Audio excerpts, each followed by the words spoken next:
Gento ang simula ng wakas. Bumalik ang King of P-Pop na SB19 sa entablado, kung saan nila sinimulan ang pagtatag world tour para sa 2-day grand finale concert sa Araneta Coliseum. Pero nilevel up pa nila ang performances, tulad ng Gento na may bagong koryo at areglo. Mas solid yung mga bitaw at mas maangas. Kung mapapansin nyo, yung puno sa LED wall, ang sarili kong interpretasyon ay puno ng mangga. Simula sa ugat, maraming proseso, maraming pagdadaanan bago maging puno. Pagkatapos doon pa lang siya magsisimulang mamunga. Parang sa SB19, ngayon pa lang magsisimulang mamunga ang bagong chapter ng career nila. Niretain yung original choreo sa gitnang part ng Gento. Todo hataw, yan yung ginawang dance challenge at sumikat buong mundo. Todo bigay. And todo giling. Todo birit sina Pablo, Stel, Josh, Ken at Justin sa bawat performances. May kanya-kanya din silang gimmick sa bawat solo performances. Kinanta ni Justin yung So Real. May pamaypay choreo si Josh with the Scouts. Si Pablo nagpasok ng motorsiklo sa stage. Si Ken may dalang electric guitar.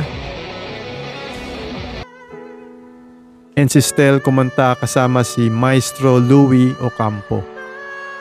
Kinanta ng boys ang mapa kasama si Maestro Louie Ocampo. Ang vocal mix at ang 4 tenors. Siyempre, kinanta nila ang bagong release na song na kasama si Terry Jong, which is Moonlight. First time nating napanood ng live. Nung first night, isa sa guest nila is one of the Filipino pride, Apple the App. And I'm proud of you guys representing our culture around the world. So Yeah. Alam nyo guys, ang masasabi ko lang, iba talaga ang Filipino! Filipino! Filipino! Sa second night, isa sa guest nila ang pinakamalupit na rapper ngayon sa Pilipinas na si Glock 9. Maraming salamat, Terry Jong. At syempre, hindi mawawala ang kulitan ng boys. Pinapanood ko siya nung bata pa ako. Ano? Idol ko si Terry. Bakit? Pinapanood ko siya nung bata pa. Sino yan? Ano? May partner siya. Sino? Si Tom. Tom and Terry.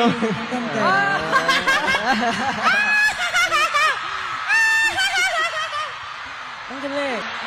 Hindi makamove on sa joke ko. Goy, nakaw na baliw. Koy. Bakit? Nung nagpa-practice na nagre-rehearse kami ni Sir Glock, sobrang kabado talaga ako kasi isa talaga si Bakit? Sir Bakit? Glock. Bakit? Actually, wala tayo kung wala yung nanay natin, yung parents natin. May point ka. Nanay nga natin Yun sila. talaga yun. Thank you, Mom, Dad, for making us, you know, for making this literal. Mom, Turo mo yung nanay mo. Turo mo, Mom, tsaka Dad, thank you so much for doing the moonlight or something. What? Ginawa kasi ako bilugang buwan.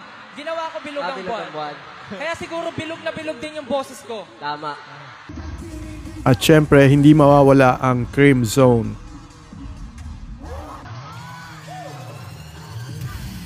So yan, ginawa nila ng bagong choreography sa last part. So napakaganda ng mga steps. Salute sa SB19. Naspatan si Gary V sa audience. Good news, magkakaroon ng repeat ang Pure Energy on December 21 and 23 sa Araneta Coliseum. Pinakita ang teaser ng documentary film ng SB19 na Pagtatag the Movie showing on August 2024. They are the first P-pop group to have a documentary film to be shown in cinemas.